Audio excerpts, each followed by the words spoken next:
Assalamualaikum warahmatullahi wabarakatuh. Perkenalkan, kami dari kelompok 8 kelas 1C PGSD.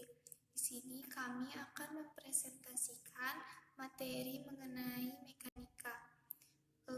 Di mana kelompok kami beranggotakan yang pertama Dina Nailah Kotrunada dengan NIM 2005240, Indriani dengan NIM 2009175, dan saya sendiri Sinta Nuraini dengan NIM 2001139. Sebelumnya, kami ucapkan terima kasih kepada dosen pengampu konsep dasar IPA yaitu Bapak Dr. Anes Haji Ahmad Nugraha MSI dan Ibu Agnestasia Ramadhani Putri MPD yang telah memberikan kesempatan kami untuk mempresentasikan materi mengenai mekanika ini. Untuk mengetahui lebih jauh tentang mekanika, di sini saya akan menjelaskan terlebih dahulu tentang apa itu mekanika. Pengertian dari mekanika sendiri itu merupakan cabang ilmu periode awal atau tertua dari semua cabang ilmu fisika. Deretan fisikawan yang meletakkan dasar-dasar mekanika antara lain ada Archimedes, Galileo. Sedangkan kinematika adalah bagian dari mekanika yang mempelajari gerak benda tanpa memperdulikan penyebab gerak atau bagaimana lingkungan mempengaruhi gerak tersebut. Dan dinamika adalah bagian yang mempelajari bagaimana lingkungan mempengaruhi gerak benda. Dalam dinamika, tinjauan tentang gerak sudah dikaitkan dengan penyebab gerak benda. Dalam hal ini adalah gaya. Gaya merupakan tarikan atau dorongan yang dapat mengubah gerak benda, arah gerak, dan bentuk benda. Gaya yang dapat menyebabkan benda diam dapat bergerak, dan gaya pula dapat menyebabkan benda yang bergerak berubah diam. Dengan gaya, manusia dapat melakukan pekerjaan. Dalam IPA, alat yang digunakan untuk memudahkan pekerjaan dinamakan pesawat sederhana. Contoh-contoh dari pesawat sederhana diantaranya yang pertama ada katrol, yang kedua ada tuas atau disebut dengan pengungkit, yang ketiga ada bidang miring. Selanjutnya ada contoh-contoh pesawat sederhana yang pertama yaitu katrol. Apa yang dimaksud dengan katrol? Dalam ilmu fisika, katrol adalah roda yang berputar tetapi tidak berjalan, yang berfungsi untuk menarik dan mengangkat beban. Katrol digunakan bersama-sama dengan tali atau rantai yang dilingkarkan di sekeliling alur katrol. Salah satu ujung diikatkan dengan beban yang akan ditarik atau diangkat, sedangkan ujung yang lainnya tempat gaya kuasa bekerja. Benda akan lebih mudah terangkat dengan katrol daripada tanpa katrol. Hal ini telah banyak dibuktikan dalam kehidupan sehari-hari. Sebagai contoh, penggunaannya pada sumur timba. Kemudian ada prinsip kerja katrol. Prinsip kerja katrol adalah melipat gandakan gaya atau merubah arah gaya. Bilangan yang menyatakan pelipat gandaan hasil dari suatu pesawat sederhana terhadap gaya atau jarak perpindahan disebut dengan keuntungan mekanis. Keuntungan mekanis sendiri atau disebut dengan KM pada sistem katrol merupakan perbandingan antara besarnya gaya beban dan gaya kuasa. Dapat dirumuskan dengan KM sama dengan FB atau gaya beban berbanding FK atau gaya kuasa. Sebenarnya prinsip kerja katrol sama dengan prinsip tuas atau pengungkit. Perhatikan gambar tersebut. Titik A adalah titik kuasa, B adalah titik tumpu, dan C adalah titik beban. Selain itu, katrol juga memiliki prinsip kerja yang hampir sama dengan roda dan poros. Bedanya adalah katrol mempunyai roda dan ruas yang tetap dan tidak berpindah-pindah, sedangkan roda ikut bergulir dan berpindah ke tempat yang lain. Katrol menempatkan beban di ujung tali, sedangkan ujung tali yang lain digunakan untuk menarik beban tersebut. Pada saat menarik benda, arah gaya akan diubah. Benda yang harusnya diangkat ke atas dapat ditarik ke bawah bawah dengan menggunakan katrol. Arah tarikan akan searah dengan arah gravitasi. Dengan memberikan gaya ke arah bawah, kerja kita terbantu oleh gaya berat tubuh kita yang juga berarah ke bawah. Akibatnya, kerja akan terasa lebih ringan. Next, ada jenis-jenis katrol. Katrol terdiri dari 3 jenis, yaitu katrol tunggal tetap, katrol bebas bergerak, dan katrol majemuk. Yang pertama ada katrol tetap tunggal. Katrol tetap tunggal adalah salah satu katrol yang ditambahkan pada tempat tertentu, sehingga posisinya tetap. Katrol ini tidak dapat bergerak bebas. Tujuan katrol tetap adalah untuk mempermudah melakukan usaha dengan cara mengubah arah gaya dan tidak berfungsi melipat gandakan besar gaya. Katrol tetap tunggal gaya kuasa yang digunakan untuk menarik beban sama dengan besar bebannya, atau W sama dengan F, karena lengan kuasa dan lengan beban sama panjang. Dengan kata lain, keuntungan mekanis katrol tetap adalah 1. Keuntungan katrol tetap adalah mengubah arah gaya yang seharusnya ke atas menjadi ke bawah karena adanya katrol. Rumus katrol tetap. Pada katrol tetap berlaku rumus tuas, yaitu W dikali LB sama dengan F dikali LK. Karena lengan beban sama dengan lengan kuasa atau LB sama dengan LK, maka gaya kuasa sama dengan beban yang diangkat, dirumuskan F sama dengan W. Keuntungan mekanis atau mekanik katrol tetap. Pada katrol tetap, panjang lengan kuasa sama dengan lengan beban, sehingga keuntungan mekanis atau mekanik pada katrol tetap adalah 1. Artinya, besar gaya kuasa sama dengan gaya beban. Rumus keuntungan mekanis katrol tetap adalah Km sama dengan W per F, atau Km sama dengan LK per LB sama dengan 1.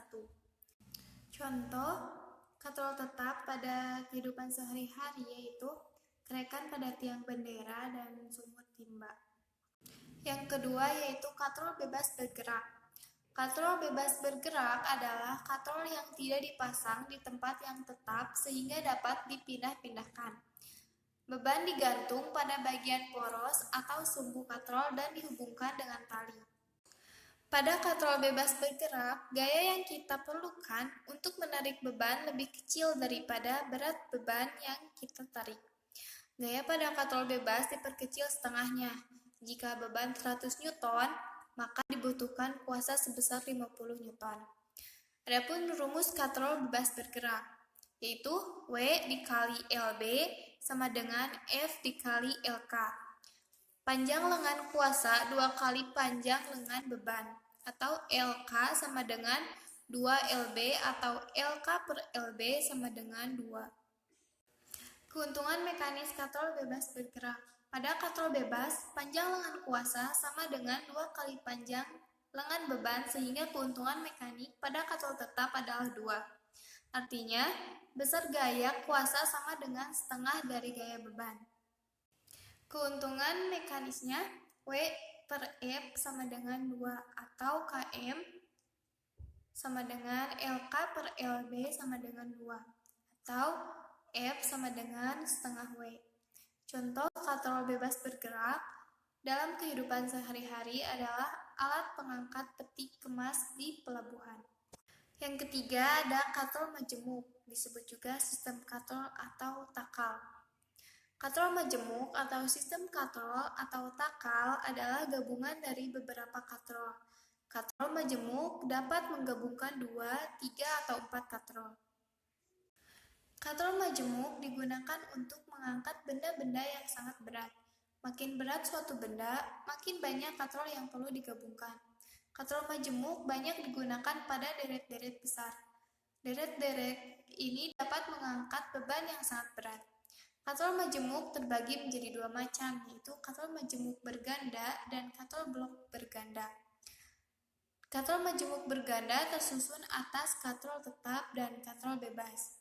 Sedangkan katrol majemuk blok berganda tersusun atas beberapa roda katrol yang disusun secara berdampingan dalam satu poros. Selanjutnya ada rumus keuntungan mekanis atau mekanik katrol majemuk atau takal. Keuntungan mekanis atau mekanik pada katrol majemuk adalah sejumlah tali yang digunakan untuk mengangkat beban. Rumus keuntungan mekanik atau mekanik katrol majemuk adalah Km sama dengan W per F sama dengan N, atau Km sama dengan LK per LB sama dengan N. N yaitu jumlah tali atau jumlah katrol. Contoh katrol majemuk dalam kehidupan sehari-hari digunakan untuk mengangkat beban-beban yang sangat berat. Semakin berat beban, semakin banyak katrol yang harus digunakan. Contohnya yaitu pada mesin mobil derek, pada mesin pembangunan, dan pada mesin pabrik-pabrik besar. Di sini ada contoh-contoh soal katrol. Yang pertama, katrol tetap yang ditarik dengan gaya 40 Newton mampu menarik beban sebesar. Jawabannya, di sini diketahui bahwa F atau gaya 40 Newton. Yang ditanyakannya beban atau W. Jawabannya, pada katrol tetap, W sama dengan F. Jadi, beban yang diangkat sama dengan gaya yang digunakan, yaitu 40 Newton. Kemudian ada contoh soal yang kedua. Sebuah katrol tetap digunakan untuk mengangkat beban sebesar 50 Newton. Jika lengan kuasanya 15 meter, berapakah gaya yang perlu dikeluarkan dan berapakah panjang lengan bebannya? Pada soal tersebut dapat diketahui bahwa W atau bebannya yaitu sebesar 50 Newton dan LK atau lengan kuasanya yaitu 15 meter. Dan yang ditanyakannya yaitu gaya dan lengan bebannya. Untuk mencari F atau gayanya, kita menggunakan rumus keuntungan mekanis pada katrol tetap, di mana keuntungan mekanis sama dengan W per F. W per F sama dengan Km. Dengan W yaitu 50 Newton per F sama dengan 1. Kenapa 1? Karena keuntungan mekanis pada katrol tetap yaitu 1. Dan F sama dengan 50 dikali 1. Maka F atau gayanya yaitu 50 Newton. Selanjutnya kita akan mencari panjang lengan bebannya. Di mana rumus untuk mencari panjang lengan bebannya yaitu LK per LB sama dengan KM. LK-nya sudah diketahui yaitu 15 meter per LB sama dengan KM-nya 1. LB sama dengan 15 dikali 1, maka lengan bebannya yaitu 15 meter.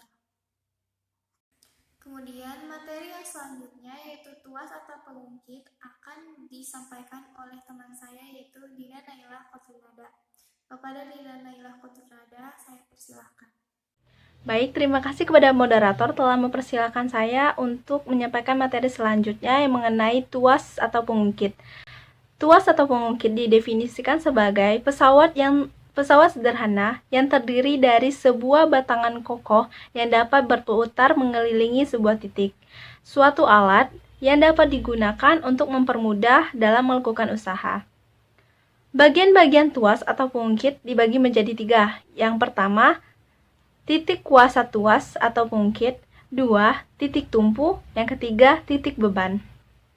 Adapun prinsip kerja tuas yaitu untuk mengatur perbandingan antara panjang lengan kuasa dengan panjang lengan beban. Semakin kecil lengan kuasa, maka semakin besar gaya yang diperlukan untuk mengangkat beban. Dan sebaliknya, semakin panjang lengan kuasa, maka semakin kecil gaya kuasa yang diperlukan untuk mengangkat beban. Untuk mendapatkan keuntungan mekanis yang sebesar-besarnya adalah dengan cara memperbesar perbandingan antara panjang lengan kuasa dan panjang lengan beban. Keuntungan mekanis ada rumusnya, yaitu Km sama dengan FB per EK sama dengan LK per LB. Fungsi tuas atau pengungkit yang pertama, untuk mempermudah dalam melakukan usaha atau kerja. Yang kedua, memudahkan dalam menggerakkan atau mengangkat beban. Yang ketiga, sebagai alat pembesar gaya yang dihasilkan lebih besar daripada gaya yang dikeluarkan. Jenis-jenis tuas atau pengungkit dibagi menjadi 3. Yang pertama merupakan tuas dengan titik tumpu terletak antara titik beban dan titik kuasa, atau titik tumpu terletak di antara dua beban. Contohnya yang dapat kita jumpai pada kehidupan sehari-hari ada tang, neraca sama lengan, jungkat-jungkit, dan gunting. Yang kedua, tuas pengungkit jenis atau golongan kedua merupakan tuas dengan titik beban terletak antara titik tumpu dan titik kuasa. Contohnya ada gerobak dorong, pembuka tutup botol, dan pemecah biji. Yang ketiga, tuas pengungkit jenis atau golongan ketiga merupakan tuas dengan titik kuasa terletak antara titik tumpu dan titik beban. Contoh yang dapat kita jumpai dalam kehidupan sehari-hari adalah pingset dan sekop. Rumus tuas atau pengungkit jenis pertama, kedua, dan ketiga adalah sebagai berikut. W dikali LB sama dengan F dikali LK, atau W per F sama dengan LK per LB, di mana W sama dengan M kali G. Keterangan W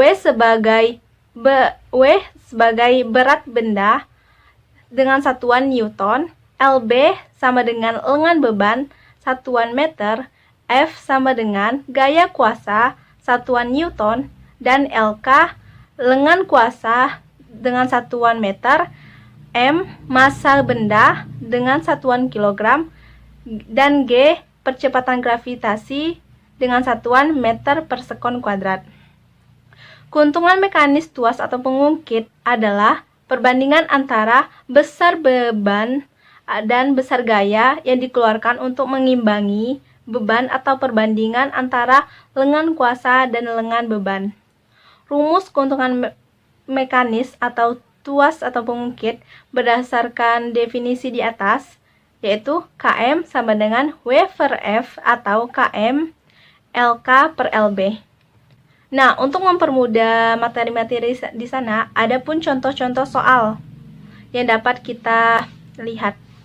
Yang pertama, soal pertama, tuas yang panjangnya 1,5 m digunakan untuk mengangkat batu seberat 1.200 Newton.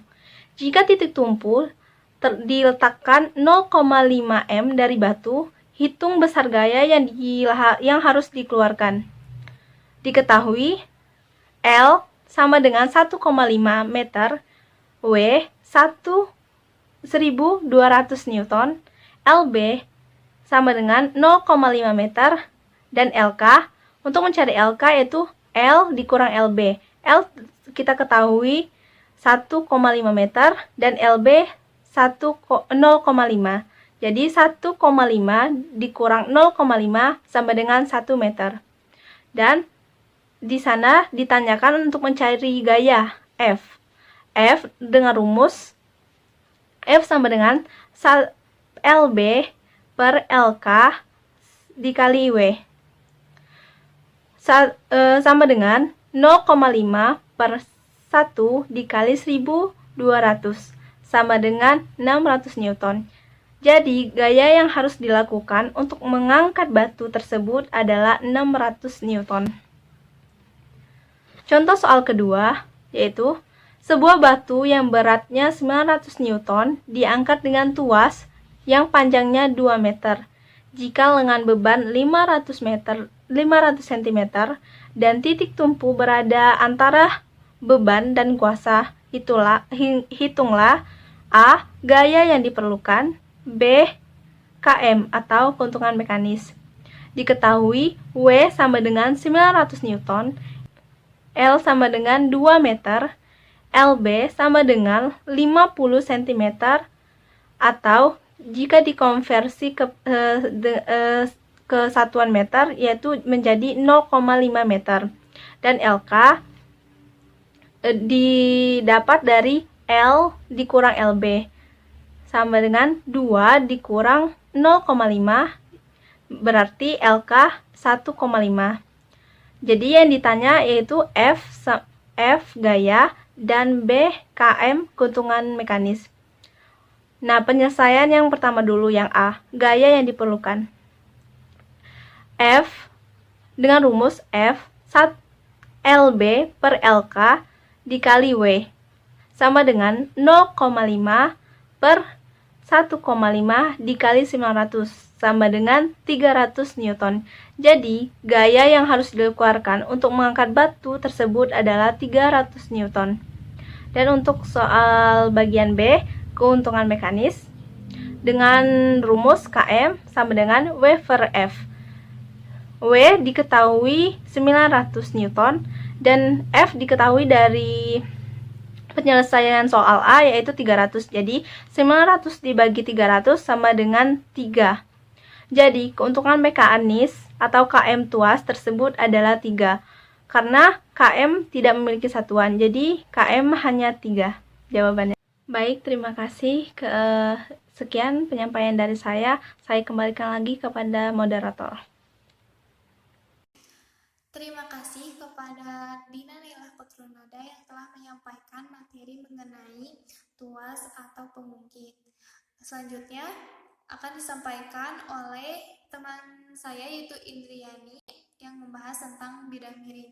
Kepada Indriani saya persilahkan. Baik, terima kasih kepada moderator yang telah memberikan saya waktu untuk memaparkan pematerian selanjutnya.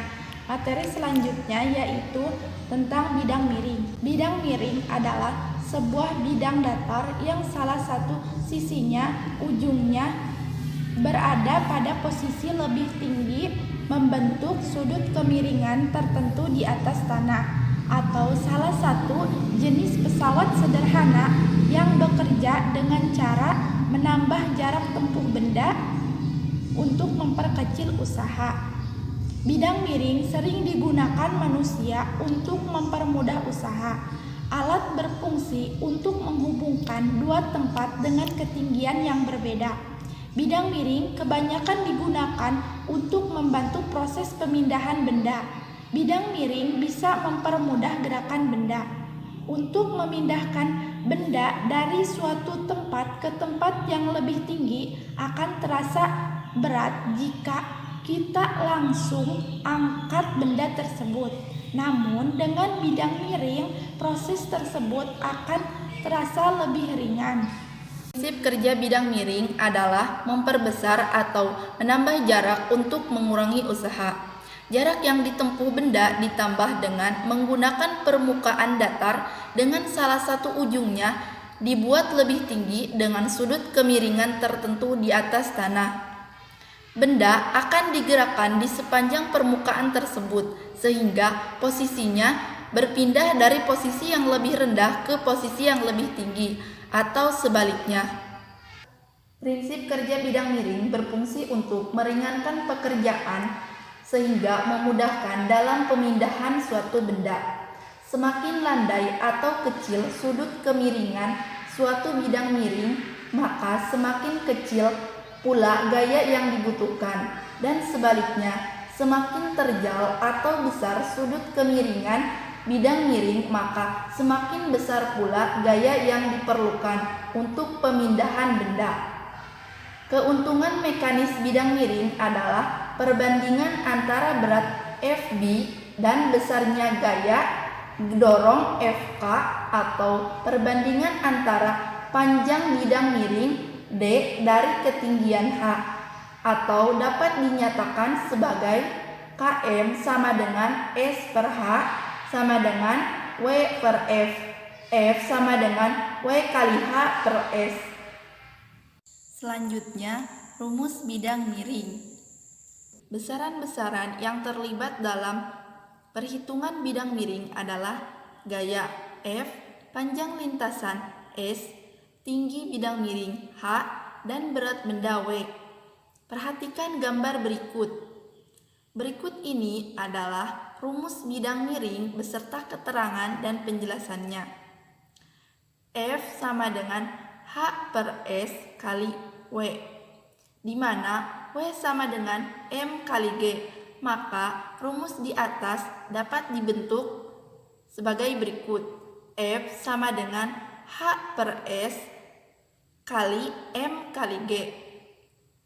Keterangan, F sama dengan besar gaya, satuannya Newton. H. Tinggi bidang miring, satuannya meter. S. Panjang bidang miring, satuannya meter. W. Sama dengan berat benda, satuannya Newton. M. Sama dengan massa benda, satuannya kilogram. Dan G. Sama dengan percepatan gravitasi, satuannya meter per sekon kuadrat. Jika pada soal tidak disebutkan secara langsung nilai percepatan gravitasi, maka gunakanlah nilai umum 10 meter sekon kuadrat. Selanjutnya, contoh penerapan bidang miring yang sering kita jumpai dalam kehidupan sehari-hari terdiri dari tangga, pisau, skrup, mata bor, resleting, jalan berkelok, kapak, paku, pahat, dan dongkrak. Soal bidang miring. Nomor 1. Bidang miring sepanjang 2 meter digunakan untuk menaikkan box yang beratnya 5000 Newton ke atas truk dengan gaya sebesar 2500 Newton. Berapakah tinggi bak tersebut? Pembahasan. Diketahui S. Panjang bidang miring 2 meter, W sama dengan 5000 Newton, F sama dengan 2500 Newton. Ditanyakan H. Tinggi bidang miring. Penyelesaian. H sama dengan F per W kali S. F sama dengan 2500 per 5000 dikali 2. Hasilnya 1. Jadi tinggi bak truk tersebut adalah 1 meter. Contoh soal nomor 2. Bidang miring sepanjang 4 meter digunakan untuk menaikkan benda di ketinggian 1 meter. Jika massa benda 60 kg, berapa gaya dorong yang diperlukan? Pembahasan. Diketahui S. Panjang bidang miring 4 meter, H. Tinggi bidang miring 1 meter, M. Massa benda 60 kg, G. Percepatan gravitasi 10 meter sekon kuadrat. Ditanyakan F. Gaya benda. Penyelesaian. F sama dengan H per S dikali M kali G sama dengan 1/4 dikali 60 dikali 10 sama dengan 150 Newton. Jadi, gaya dorong yang diperlukan untuk menaikkan benda adalah 150 Newton. Dan materi yang bisa saya sampaikan. Terima kasih. Sekian pemaparan materi yang dapat kelompok kami sampaikan. Mohon maaf bila ada kesalahan, dan bila ada yang ingin ditanyakan, silahkan di kolom komentar. Terima kasih. Wassalamualaikum warahmatullahi wabarakatuh.